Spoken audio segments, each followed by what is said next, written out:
สวัสดีพี่น้องวันนี้สิพามาเบิ่งบรรยากาศขอกงอมาแถวเด้ชุมพลก็อยู่นี่แล้วจุ่มกันอยู่เดินนี่แหละต้องมาทันหอดเวลาปล่อยเถอะเฟื่องกับบุมี่แหละพี่น้อง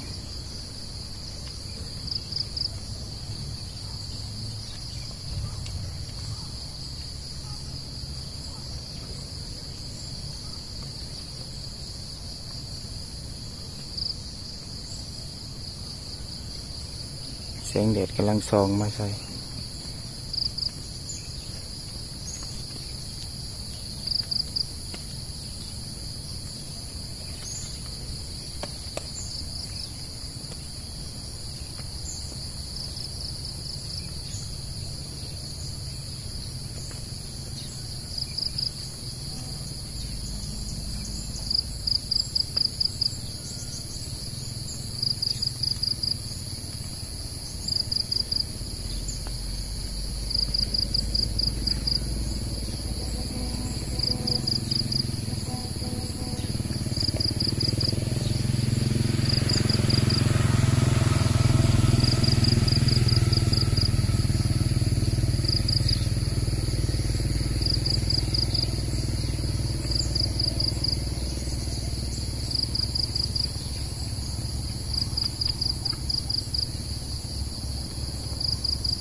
วันนี้คันบ่ได้เกี่ยวข้าวก็สิประมาณ9 โมง 10 โมงพุ่นแหละจังสิ